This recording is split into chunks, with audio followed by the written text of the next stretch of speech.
Hi.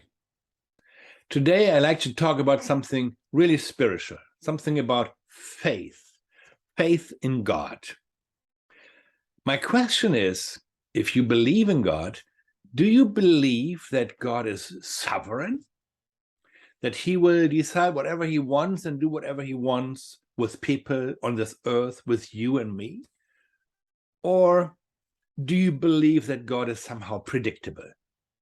That you can foresee what he is going to do, and also that you can really rely on what he's doing and saying.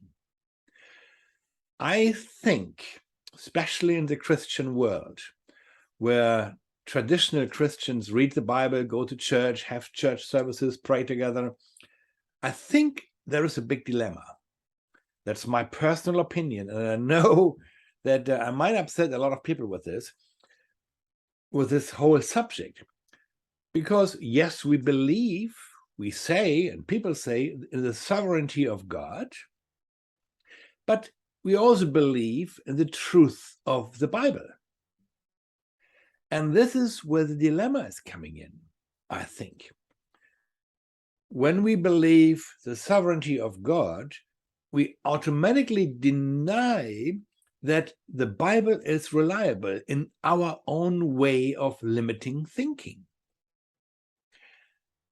And I think the truth is beyond that. So the question is always, when you read something in the Bible, and imagine that you are a Christian, and that sometimes you read the Bible, and then you come across some kind of promises, some kind of prophecies. For example, if Jesus says, if you ask for something and you believe that you have received it, then it shall be given unto you. That's something very important, because mostly when people talk about prayer, they say, well, God will answer the prayer if it is his will. And it completely depends on him if he answers your prayer or not. It doesn't depend on you. Otherwise, you would be able to manipulate or control God, and God is sovereign, so God cannot control by everything. But then the question is that what you read there reliable or not? Because the way how I grew up, it was always, if it is God's will, Joachim, God will give it to you. If not, you will not receive it. For me, it always felt like a lottery. Prayer is like a lottery. You say your wish, you say what you want, but if you get it or not, it's not in your hands. But this is where the dilemma is now. The Bible says, if you do this in a certain way, it will be given unto you. So how does it match sovereignty of God and reliability of God? How would you answer this? My understanding, what I have come to believe today, is something what I'm very often being criticized for, and I don't mind. I probably 10 years ago would have done the same thing, or would have criticized a person like me who had this kind of thinking. But if we believe that the Bible is some kind of inspirational revelation of words, of messages to people who have written it down. I mean, the Gospel of Mark in the Bible, the Gospel of Matthew, the Gospel of Luke, whatever it is. People were writing down what they have experienced, what Jesus said, as far as they remember, and also their impressions and their feelings about it, and what their point of view about this. So imagine that Jesus, who claims to be the Son of God, and we as Christians believe somehow in whatever way it is true, excuse me, if Jesus says something like this, ask and believe, and you shall receive. Is it reliable or not? Yes, it must be reliable. So if that is reliable, and Jesus says, if you see me, you see Father, the God, you see God. Bible says Jesus is God's Son, is God. So if he says something, if you do this, you will receive that. If that was not reliable, you can throw away the whole Bible. It's worth nothing. Sorry if I'm getting a little bit excited about it, but there are so many things where I believe we as Christians, or most Christians, they don't believe in it. They say they believe in God, they say they believe in the Bible, but in actual fact, they don't. Is it now, if we believe that what Jesus says is true, if that was true, does it mean that God is not sovereign anymore? No. The way how I see it, and I don't know if you agree with this or not, but maybe you can benefit from this. The way how I see it, of course, God is sovereign. He is infinite in his power, in his presence, in his knowledge. He is infinite. But God has bound himself to truth. Jesus says that he is the truth, the life, the way. God is truth. So if God is truth, truth is always reliable or not. If God is truth, that means he made himself reliable. That means if he says something in the Bible,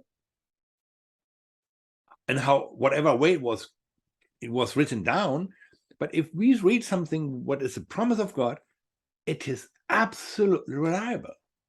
So that means if you ask for something and you don't get it, then there must be something in between what is missing.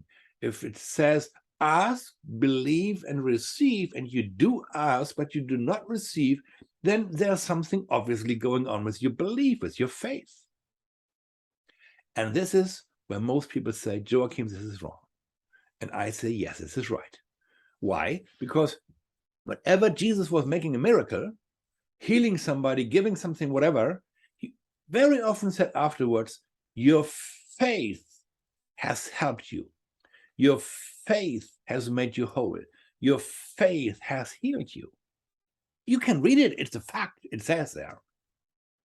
So how then dare people to say the way if prayer being answered or not has nothing to do with faith, it's all by the sovereignty or by the will of God? I don't get it, and I don't believe it, and I just refuse to believe it anymore. Well, if the Bible has any kind of truth, any kind of reliability, it has to be that way. There is no other way. It has to be that if there is something said, ask, believe, and receive, just as one example. And you do ask and you do not receive, it can only be this believing thing.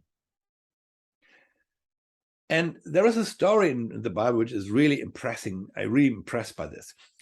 Jesus was in the town of Capernaum, somewhere in the middle of Israel in those days, and he was talking to a Roman centurion. A Roman centurion is a captain of an army who is in charge of 100 people.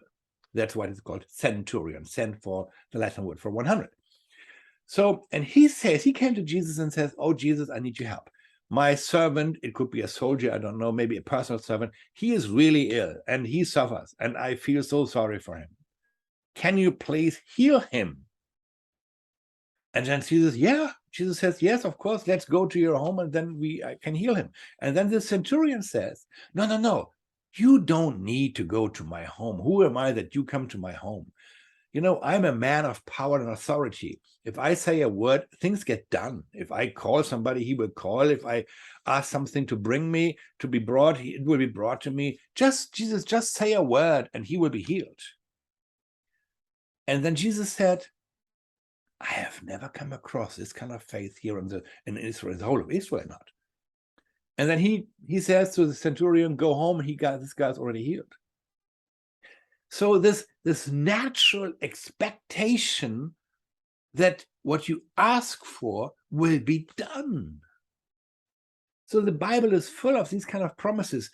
And my goodness, why don't we believe it? Why do we not hold on to this? And then the question is, how do we believe? What is it what makes us believe? I discovered for myself that my faith is growing by being grateful, really. So that's why for years, every morning I get up very early and I write down things I am grateful for. I write down, not everybody was waking up this morning. I'm so grateful I was waking up this morning and I feel healthy. I have all my limbs. I can see, smell, hear, touch. I can eat. I'm a healthy person. Not everyone is. So I write down what I'm healthy, what I'm grateful for. I can run, I can ride bicycle, I can do so many things. I'm grateful for that because I see people outside here in a wheelchair or on this walking machine, and not everybody can do that. I'm so grateful for that. I have something to eat. I'm so grateful for that. I have a wonderful family. I have a wonderful fiance.